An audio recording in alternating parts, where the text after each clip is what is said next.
Olá, pessoas. Bom dia, boa tarde, boa noite, dependendo do horário que você está vendo. Essa ferramenta eu estou usando o Zoom, né? Estou sozinha aqui, estou gravando a parte. Mas se você não entender alguma coisa, anota no papel e coloca lá no direct do Instagram que eu respondo a todo mundo, tá?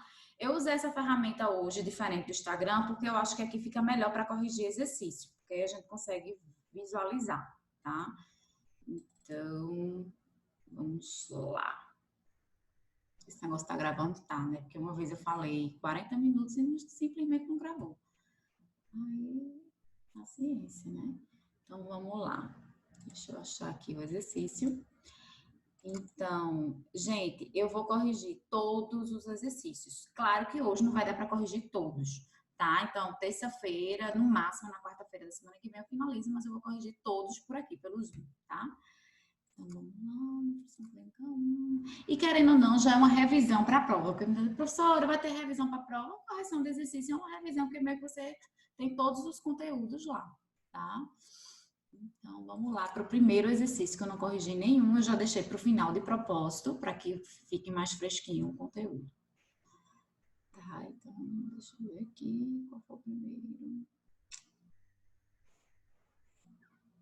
Foi esse.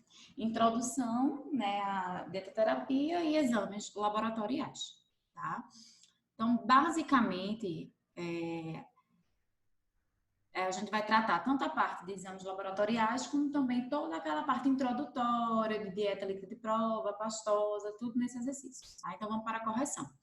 Caracterize as dietas de acordo com a consistência. Então, a gente viu que a dieta ela pode ser classificada de acordo com a característica e de acordo com a consistência. A característica é essa. Por exemplo, se eu digo assim, qual é a característica da dieta desse paciente? Característica da dieta é a mesma coisa de conduta nutricional, se é normocalórica, hipercalórica, enfim.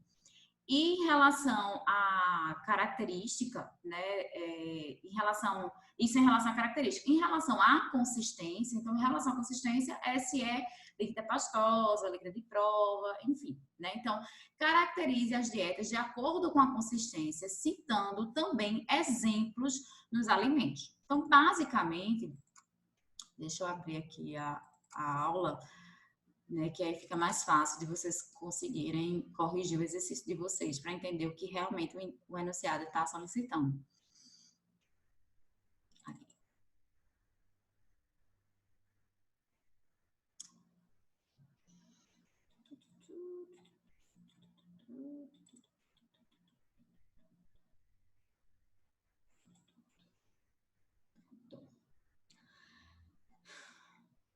Bom, então, o que é que eu estou pedindo ali? Classifique, né? Na assertiva, eu estava perguntando ali, classifique a dieta de acordo com a consistência. Então, você vai colocar o quê? Você vai colocar líquida de prova, e aí você vai explicar o que é uma líquida de prova. Então, geralmente a dieta líquida de prova é a primeira dieta, né? O nome líquida de prova já diz, é a dieta teste. Você vai colocar, por exemplo, se o paciente faz uma cirurgia de grande porte, você não vai começar logo com feijão e arroz. Não, você vai colocar uma dieta líquida de prova, né? Então, ou seja, um teste, que aí geralmente, aí eu pedi na questão, tanto para você caracterizar, né, a consistência, como também você colocar exemplos, né, no quais são os alimentos relativos. E aí, entre o exemplo, a gente tem o que? Água de coco e chá, né? Então, a resposta seria líquida de prova, né? E aí, quando é que ela é usada? Cirurgias de grande porte, quando o paciente fica vários dias sem se alimentar, né? Como eu citei na aula de pancreatite. O paciente fica 5 dias sem se alimentar lá no hospital. Quando iniciar, você já vai começar com feijão e arroz? Não, você vai começar com a dieta líquida de prova, que no caso é água de coco e chás claros, certo? Ainda na assertiva.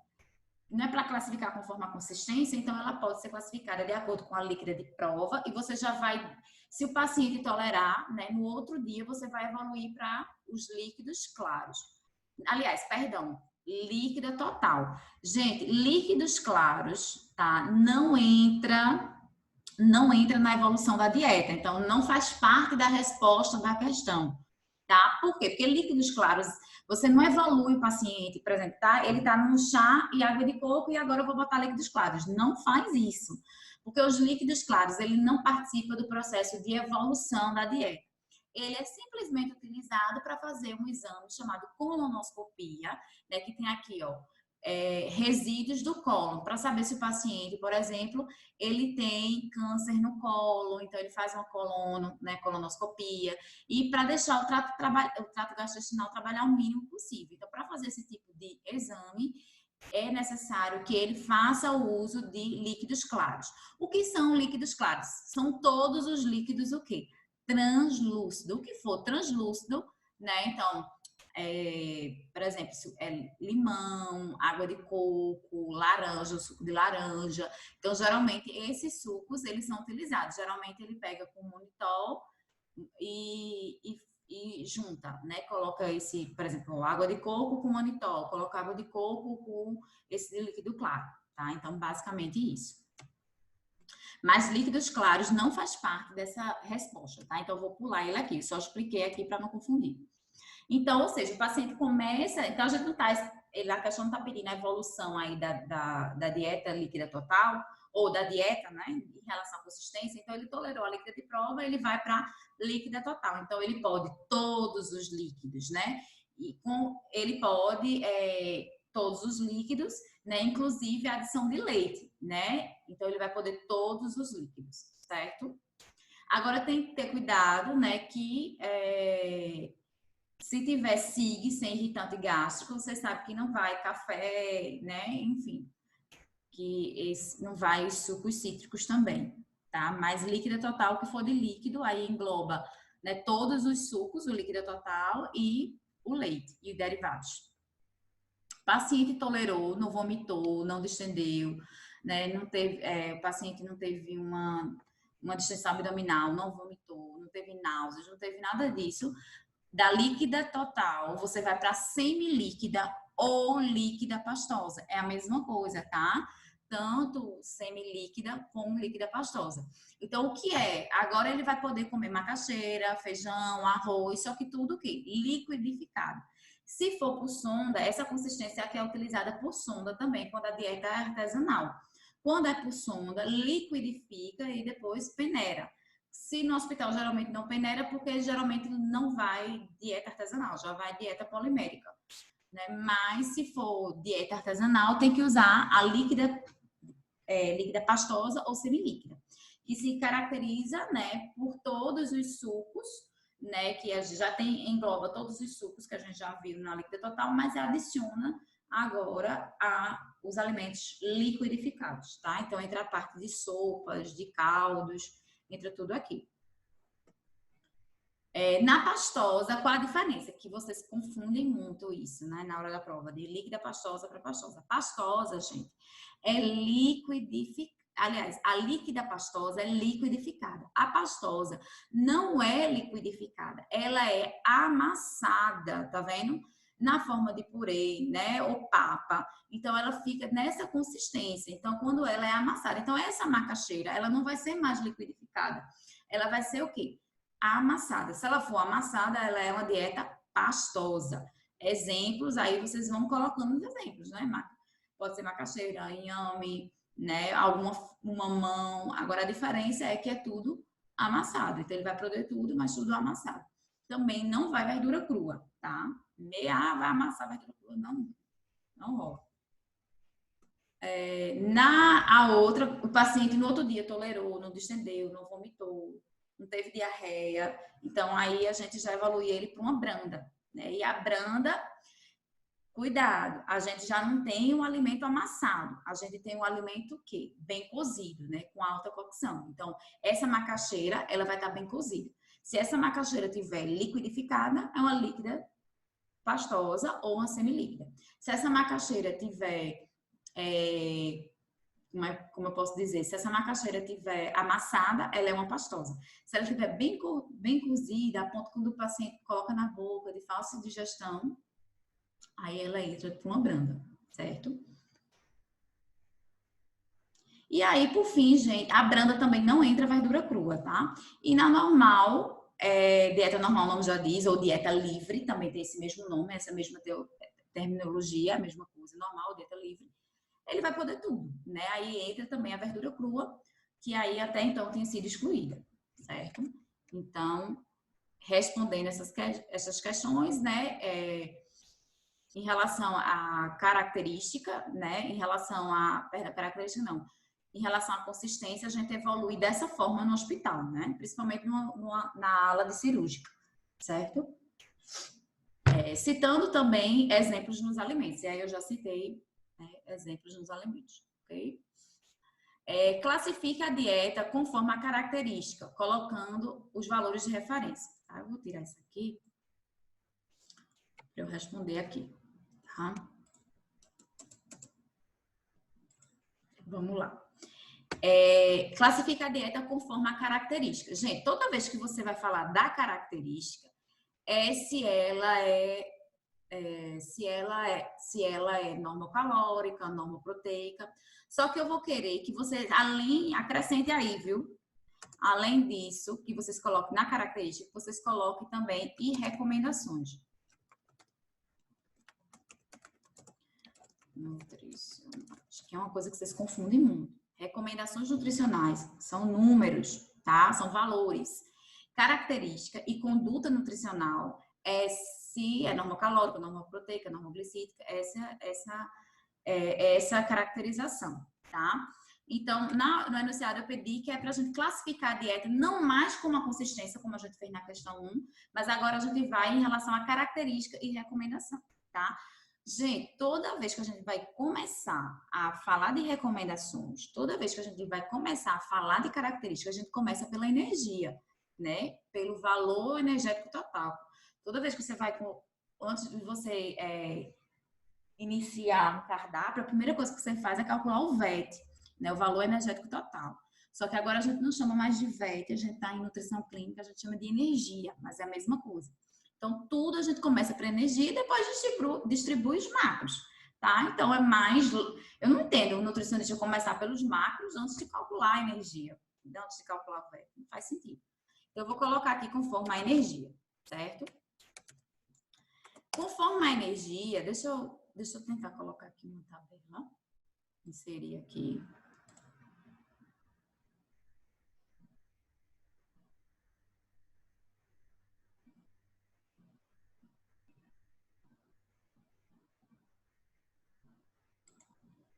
Tá? Então, aqui eu vou colocar a energia. Deixa eu tirar isso aqui, porque eu acho que facilita. Minha gente, minha alergia, desculpa. Eu sou uma forte candidata para pegar corona. Lavo minha mão, porque o tempo todo. Nariz. Ixi, que agonia. Classifica a dieta, né? Então, vamos lá. Energia.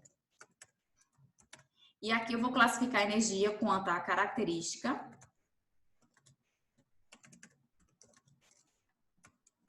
ou conduta nutricional. É a mesma coisa, tá? Aprenda isso, porque vocês vão fazer muito caso clínico, né? E vai fazer, qual a conduta nutricional? Aí tu pega e diz, é 25 a 30. É errado. Porque recomendações nutricionais é que são os números, tá? Então, a energia, a conduta, eu vou colocar de uma dieta, gente, normal, tá? De uma dieta normal, tá? Porque se você aprende o normal, fica mais fácil de aprender os demais. Então, a energia de um paciente normal, que tem uma recomendação de uma dieta normal, então é o quê? De 25 a 30 quilocalorias. Vocês decorem isso para a vida de vocês, tá? Por quilo. Sempre cobre isso em prova, consistência, recomendação, conduta. Então, estude. Tá? Então, recomendações nutricionais. Então, já ia errando aqui. Ai, que saudade do meu quadro. Mas, enfim, mas dá certo, tá, gente? Pelo menos dá para entender. Tem as dificuldades, é mais lento, mas dá para entender. Então, a recomendação nutricional de uma dieta qual é a conduta? Quando eu uso de 25 a 30, é uma dieta normocalórica, tá? Então, uma dieta normocalórica, eu uso, a recomendação de energia é de 25 a 30 quilocalorias né, por quilo. Então, cuidado, vocês erram, bota por cento aqui. Tá errado. Se botar por cento, eu boto zero, tá? Porque as calorias, VET, gente, não é em por cento. Quem é por cento é os macronutrientes. O VET, a energia é em caloria, tá? Então, é caloria barra quilo. Por que barra quilo? Porque para você calcular o VET e a energia, você vai pegar o quê? Pegar 30 e multiplicar pelo peso do paciente. Quando eu uso essa recomendação, a gente viu que o paciente ele não engorda, né? E ele nem emagrece. Então, para manutenção de peso, né? Então, o que a gente faz com o paciente? A gente usa de 25 a 30, uma dieta normocalórica. Paula, se ele for obeso, a gente vai colocar ele para emagrecer 1 quilo por semana, até 1 quilo, né? De 500 a 1 quilo. Aí você vai usar abaixo de 25, tá? Que é uma dieta hipocalórica. Na questão, gente, eu pedi tudo, tanto o hipo, o normo como o hiper. Aqui eu vou falar só o normo, porque o que tiver acima disso é hiper. O que tiver abaixo é hipo. Por exemplo, uma hipocalórica para um paciente obeso, ele vai ter que fazer uma dieta hipocalórica. Então, é abaixo de 25 quilocalorias por quilo. E uma dieta hipercalórica é quando eu coloco, por exemplo, paciente desnutrido. Eu não posso usar essa recomendação. Um paciente desnutrido, eu vou manter o peso dele? Não, vou fazer com que ele ganhe peso. 1 quilo por semana, até 1 quilo por semana. De 500 gramas a 1 quilo por semana. Então, você vai multiplicar. Por exemplo, a recomendação é de 30 a 40. Então, você vai multiplicar. Uma dieta hipercalórica é uma dieta acima de 30 quilocalorias por quilo. O que isso quer dizer, Paula? Você vai pegar um valor acima de 30 e multiplicar pelo peso para o paciente ganhar peso. Né? Geralmente, para desnutrição, no indivíduo adulto, é de 30 a 40. Geralmente, eu pego 40 e multiplico pelo peso. Tá? Então, uma dieta hipercalórica. Minha gente, isso é o basal. Basal, você tem que aprender isso. Não tem como você ir para o estágio sem saber isso. Aprenda, viu? Bota no espelho, decora. Bom, em relação ao carboidrato, né, de um paciente normal, a gente chama de quê? Normoglicídica. Normoglicídica.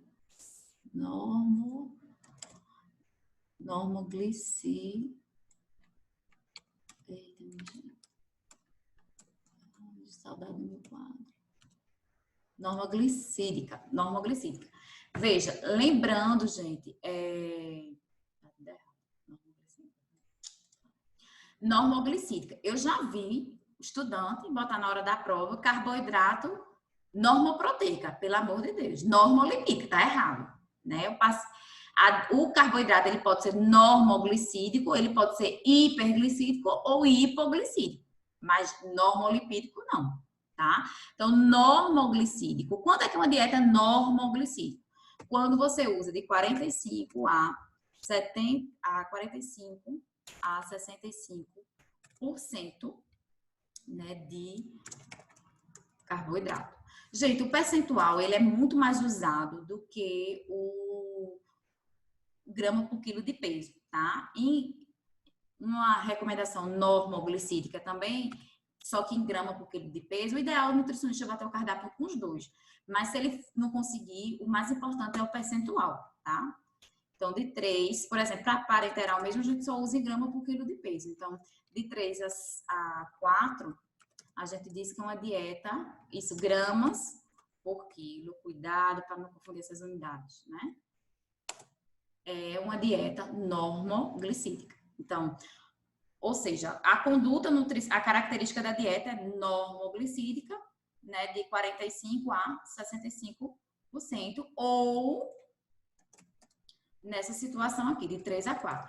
Ah, Paula, se eu uso 80% de carboidrato do meu VET, é uma dieta hiperglicídica.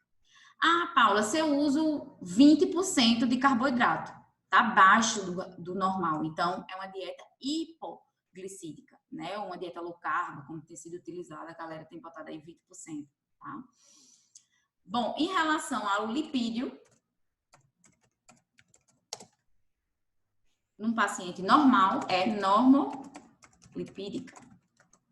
E aí eu tenho que colocar de 20 a 35%, tá? De lipídio em relação ao VET, tá? De lipídio em relação ao VET.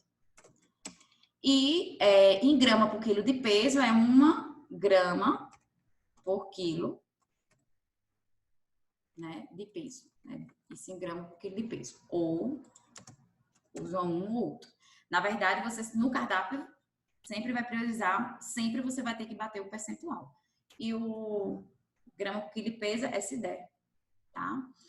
Bom, e agora, para finalizar, sim, Paula, mas se eu uso acima, tem referência, eu vou botar aqui 2 gramas, que tem referência que vai de 1 até 2 gramas, considerando como normolipídica, tá? Então, tem essa variação. Então, eu vou botar logo a margem. Agora, por exemplo, se eu boto 3 gramas por quilo de peso, se eu boto, por exemplo, uma dieta cetogênica, que eu boto 80% de lipídio, é uma dieta hiperlipídica, tá? E uma dieta, por exemplo, a gente viu que na doença de Crohn e retocolite ulcerativa tem que ser uma dieta hipolipídica, né? Porque o paciente tem diarreia, e aí essa diarreia leva a um quadro de esteatorreia, então a gente tem que usar abaixo de 20%. Né? Então, pode usar 17, 18, 19, 15, né? Entre 15 a 20, tá? E aí, quando eu uso nessa situação de 15, abaixo de 20%, eu estou dando uma dieta lipídica, tá? Então, na questão, gente, o quadrinho aqui só tem a norma, mas na questão eu estou pedindo a hiper e a hipo. Para não demorar muito, eu estou falando a resposta de boca do hiper e do hipo, tá? Mais fácil, mas, gente, isso é super fácil. Porque se você aprende o normo, né? Então, se você aprende o normo, o que tiver acima é hipo, o que tiver abaixo é hipo, tá? E não confunda. Se a questão tiver recomendação, é isso aqui. Se a questão está pedindo conduta, é isso aqui, tá? Então, aprenda, pelo amor de Deus, o que é conduta, o que é recomendação, tá? E, por fim, a proteína, né?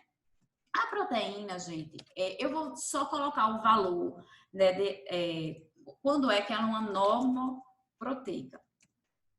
Eu só vou colocar aqui em grama por quilo de peso, porque em nutrição clínica a gente só usa mais em grama por quilo de peso, tá? E percentual é até 20%. Deixa eu botar, vai, daqui. Alguém queira botar. Mas o que a gente mais usa em nutrição clínica, todos a gente usa principalmente em percentual, mas na proteína a gente usa grama por quilo de peso. Então, o que é uma dieta normoproteica? 0,8 a 1,2 gramas por quilo. A pessoa aqui digita rápido, né? Mas paciência, gente. Então, ok, então agora, o que é uma dieta, qual a recomendação nutricional para uma dieta normoproteica? É quando eu boto de 0,8 a 1,2 gramas por quilo de peso, tá? Então, por exemplo, um paciente renal, né, a gente tem que botar uma dieta hipoproteica. Então, o que é que eu uso? Eu uso 0,75, 0,6, 0,7, né, abaixo de 0,8. Por exemplo, paciente que quer hipertrofia, né? Um paciente que está no processo de inflamação, a dieta sempre vai ser hiperproteica. Então, você vai ter que botar acima de 1,2. Então, bota 1,3, 1,4. Geralmente, a gente usa 1,5. Paciente desnutrido, a gente usa 2 gramas, ou seja, acima de 1,2. Tá? É uma dieta hiperproteica, certo? Então, fechou aqui a segunda questão, tá? Vamos lá. Quais os valores de referência quais os valores de referência para o colesterol total, glicemia e triglicerídeo, né? Como posso diminuir esses valores através da alimentação? O colesterol total, gente, o ponto de corte, né, é 200 miligramas por decilitro. Então, esse valor é importante você saber, porque ele é o que mais cai em concurso, em prova de residência. Você realmente, como está muito relacionado, como é um exame que está muito relacionado à nutrição, é algo que você precisa saber de cabeça, tá?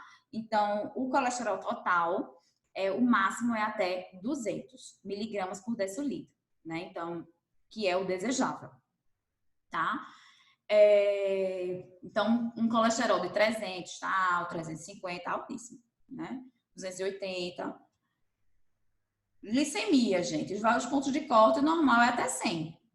Entre 100 e 126, ele é um pré-diabético. E acima de 126, se 2 exames der acima de 126, ele é um diabético. E o triglicerídeo O normal até 150, tá? Se der acima de 150, ele já é considerado triglicerídeo alto, né? E aí, enfim, ou seja, esse paciente, né, o máximo que ele pode aceitável, né, até 150, tá? Então, eu peguei um paciente com 900, porque bebia muita, né, bebida alcoólica, e aí isso aumenta muito o triglicerídeo, como também as massas, né, os carboidratos simples, tá?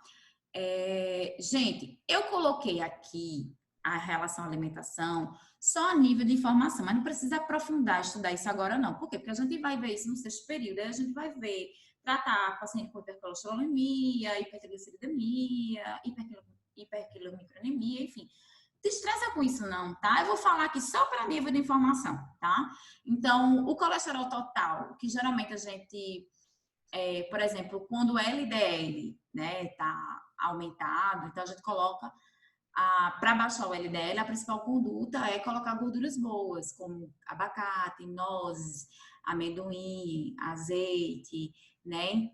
Enfim, esses alimentos, castanhas, nozes, amendoim, abacate, azeite, que a gente considera como gorduras boas, monoinsaturada. Por quê? Porque elas reduzem o LDL e também aumenta o HDL. Outro alimento que a gente coloca também, que aumenta o HDL, que ele é o colesterol bom, né, é colocar óleo de coco e também cacau, né, que ele aumenta também o HDL, tá? Chocolate amargo. E isso em relação ao colesterol, tá? Em relação à glicemia, gente, é o controle do carboidrato. A dieta é normoglicídica, né, que você bota 45 a 60, mas você vai controlar, colocar carboidrato complexo, né? Então, você vai colocar fibra para baixar o índice glicêmico, vai colocar proteína para baixar o índice glicêmico e também gorduras boas, essas que eu falei, de castanha, nozes, amendoim, azeite, abacate, porque baixa também o índice glicêmico, tá? E o triglicerídeo, né, que a gente, isso, gente, eu tô dando superficialmente, mas quando a gente for estudar no sexto período, a gente vai aprofundar isso aí de uma maneira gigante. Vocês nem imaginam. E no triglicerídeo é a questão do carboidrato simples, que é uma dieta normoglicídica, mas você vai botar carboidrato complexo e também a bebida alcoólica, que é reduzir desse paciente. Tá? Então, respondido a terceira questão. Bom, para que serve o indicador bioquímico da albumina? Gente, ele das principais indicações da albumina é para análise de desnutrição, é o indicador de desnutrição. E o valor de referência é 3,5, né? Então, enfim. Como eu identifico uma disfunção hepática? Então, basicamente, gente, bilirrubina direta, indireta, né? TGO, TGP, né? Gama GT. Então, deixa eu mostrar aqui para vocês. Fosfatase alcalina, são os principais, tá? Mas deixa eu mostrar aqui para vocês. Que é importante vocês aprenderem a interpretação, tá?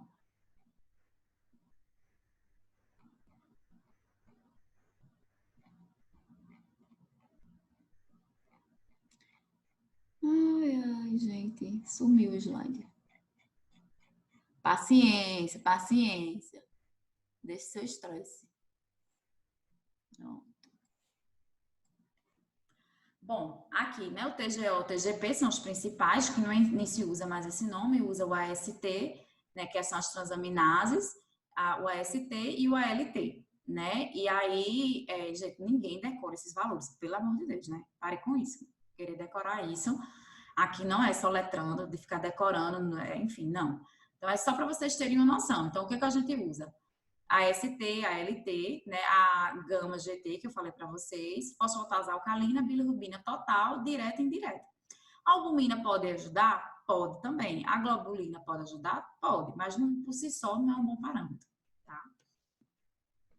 Então, vamos seguir o barco.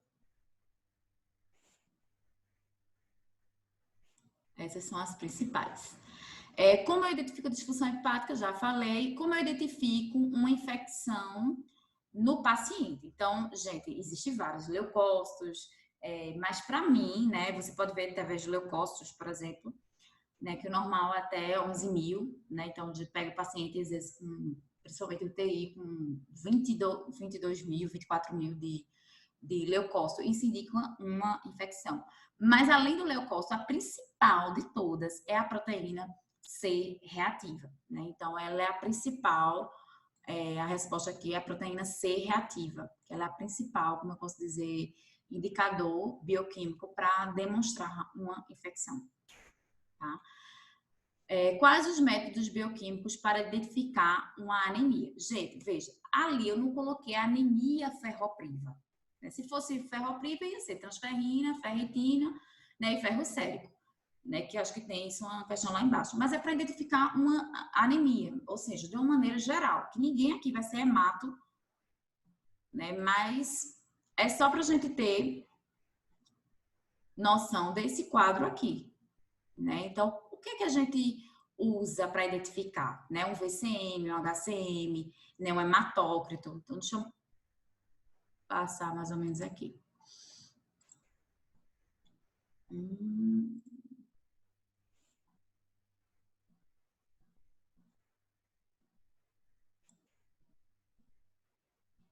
Vou botar aqui nesse quadrinho que eu acho que está mais fácil de identificar. Então, a anemia, né? Aqui, gente, tá os diferentes tipos. Existe um mundo de anemia, né? Então, basicamente, o que a gente usa é o VCM, o HCM, né? O CHCM e o HCM, que são coisas distintas, né? E não está aqui, mas também o hematócrito também, a hemoglobina também não está aqui.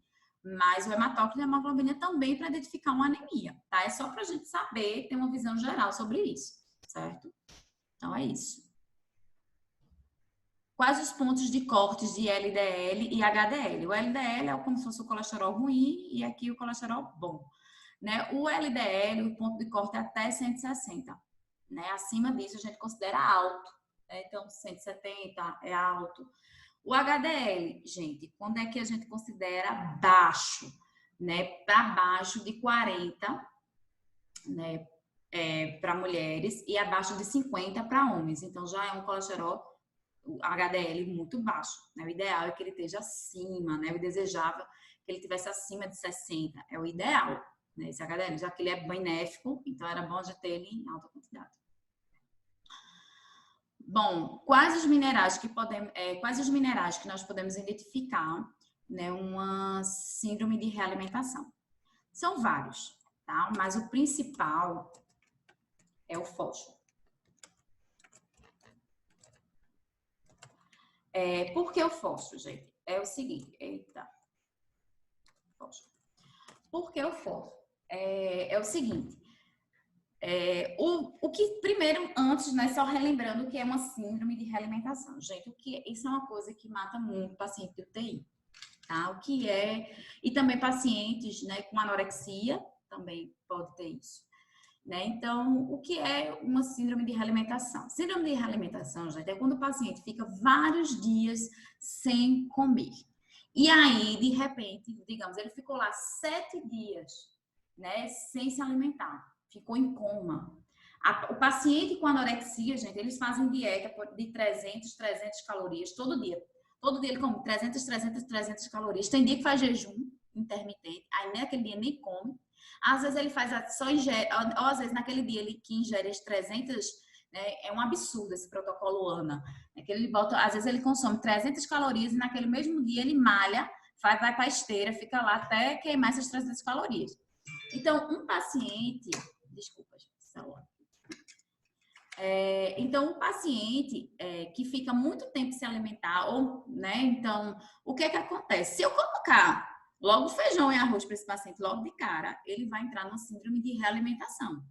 Então, um paciente que está muito tempo sem alimentar, um paciente super desnutrido, aí você calcula o volume de sonda e viu que ele precisava de 250 ml. Mas aí tu vai começar logo 250? Não, a gente viu que na aula de sonda a gente inicia sempre com 90, né, o volume no paciente adulto, a gente começa com 90. Só que na síndrome de realimentação você não vai poder colocar 90, você vai começar por 10 ml, 15 ml, às vezes criança, gente, às vezes eu libero só 1 ml, a gente chama de estímulo trófico, só 1 ml. Então, por que isso? Vamos fazer o seguinte, vamos dizer que o paciente está lá desnutrido, com anorexia, e você já começou no volume de sonda, ou já começou pela dieta via oral, já colocando, vou colocar hipercalórico, hiperproteico, porque é a recomendação, afinal de contas, para dieta de desnutrição, hipercalórico e hiperproteico. Certo, até aí tá certo. Mas o paciente que está 5 dias sem se alimentar, ou que está fazendo uma dieta muito restritiva, aí você coloca logo uma dieta hipercalórica e hiperproteica nessa situação, volume muito alto de sono. O que acontece? Síndrome de realimentação. O que é isso? O coração, gente, não vai fornecer oxigênio, né, sangue suficiente para metabolizar esse alimento. E esse paciente, ele morre. Ele tem uma parada cardiorrespiratória, tá? Então, saiu um artigo, né, bem recente, mostrando, né, o número de óbitos na UTI por conta da síndrome de realimentação. Então, o que é que eu faço? Eu solicito, para não dar síndrome de realimentação, eu olho o fósforo, né? O fósforo, o magnésio, o manganês,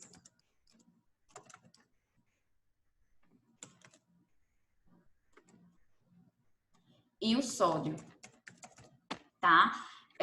Basicamente, e o potássio também, é bom. Paula, tu olha tudo isso? Olho. Mas qual é o decisivo?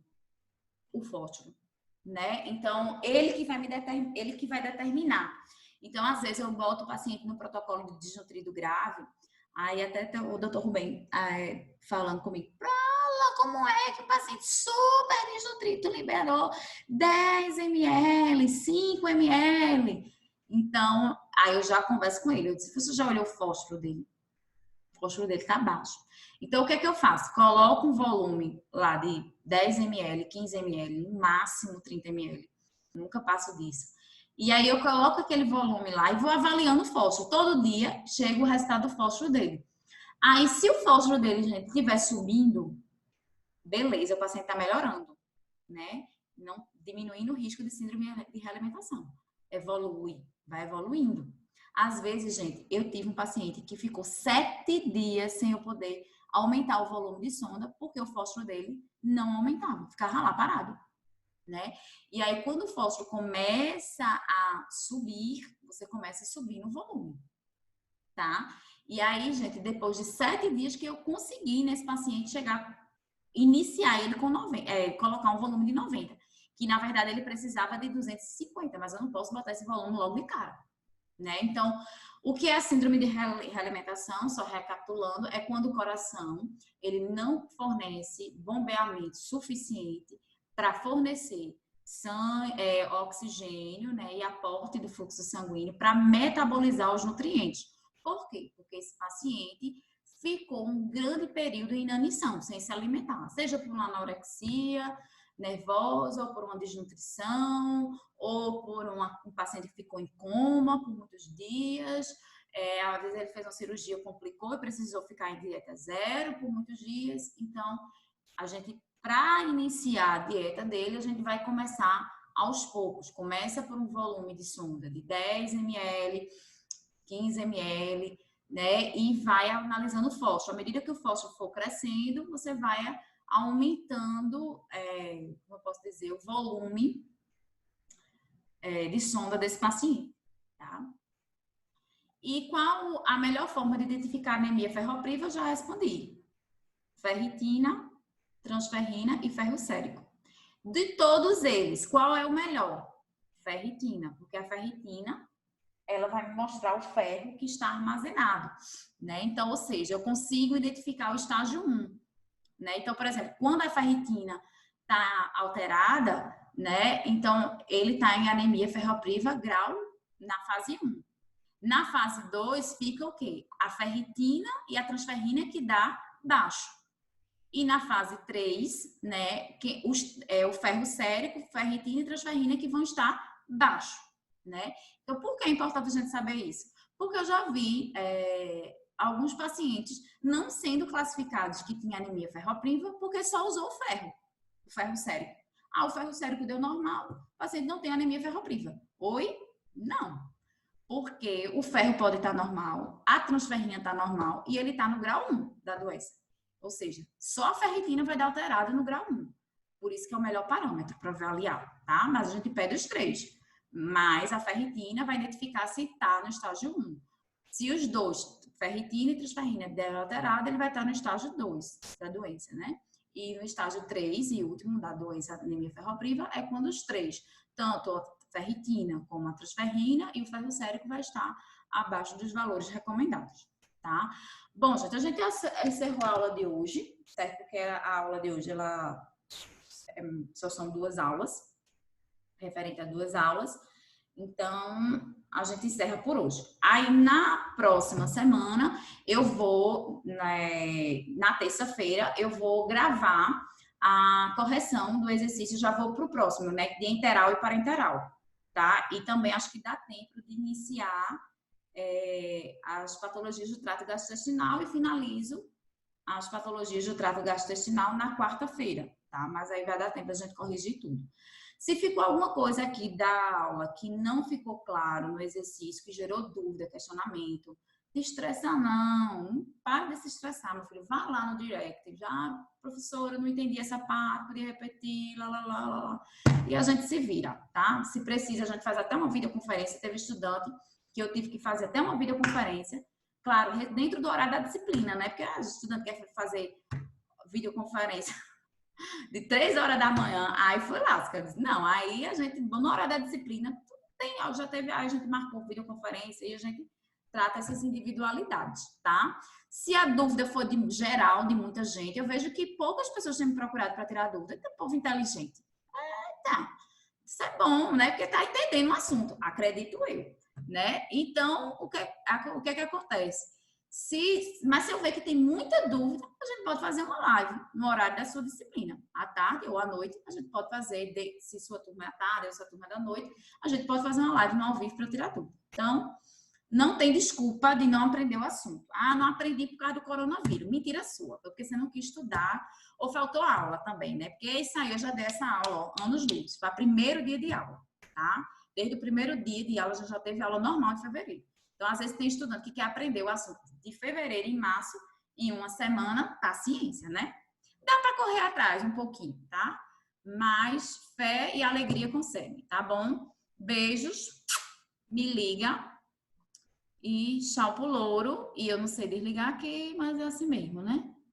Ai, meu Deus, que negócio complicado.